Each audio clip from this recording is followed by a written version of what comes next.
गीता पाठक। तो बढ़ते हैं आज की खास खबर की। सिंधे गुट के कई विधायक अब हमारे संपर्क में, माफी मांगने को तैयार, संजय राउत का दावा। क्या है पूरा मामला, बताएंगे आपको इस रिपोर्ट में। महाराष्ट्र में राजनीतिक संकट खत्म होने का नाम ही नहीं ले रहा है। राजनीति में लगातार हलचल बनी हुई है। राष्ट्रवादी कांग्रेस पार्टी में बड़े टूट के बाद अब एक और फूट की सुगबुगाहट सुनाई पड़ रही है। कयास लगाए जा रहे हैं कि एकनाथ शिंदे की सरकार में एनसीपी के अजित पवार गुट के शामिल होने के बाद शिवसेना शिंदे गुट के कई विधायक इस घटनाक्रम से बेहद नाराज हैं और वे अपनी नई जगह के लिए तलाश में जुट गए हैं। इस बीच संजय राउत ने दावा करते हुए कहा कि शिंदे गुट के कई विधायक हमारे संपर्क में हैं।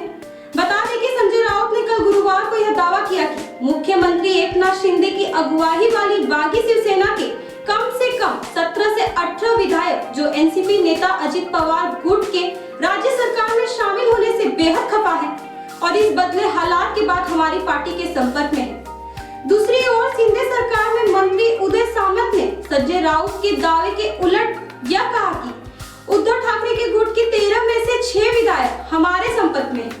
बता दें कि मुंबई में संजय राउत ने कल दावा किया, जब से अजित पवार और एनसीपी के कई दलीय नेता शिंदे सरकार में शामिल हुए हैं, तब से शिंदे खेमे के 17 से 18 विधायक हमसे संपर्क कर चुके हैं।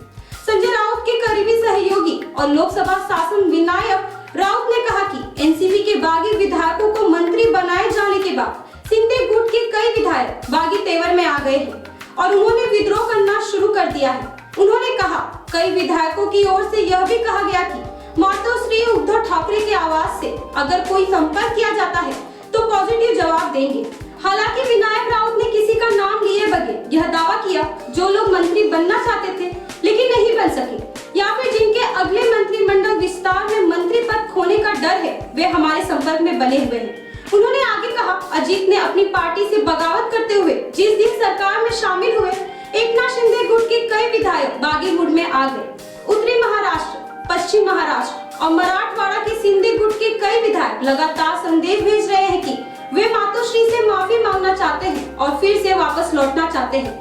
बता दें कि शिवसेना शिंदे गुट के उप नेता उदय सामंत ने इस तरह के किसी भी दाव को खारिज करते हुए कहा कि हकीकत यह है कि उद्धव ठाकरे गुट के 13 में से 6 विधायक हमारे संपर्क में बने हुए हैं। उन्होंने दावा किया कि कल ही 3 से 4 विधायकों ने हमसे बात की। संजय राउत ने यह भी कहा कि शिंदे सरकार के पास पहले से ही बहुमत हासिल था और अब राष्ट्रवादी कांग्रेस पार्टी का एक बड़ा गुट इसमें शामिल हो गया है। इसका मतलब यह है कि शिंदे की अगुवाई वाली सेना की अब कोई जरूरत नहीं रह गई है।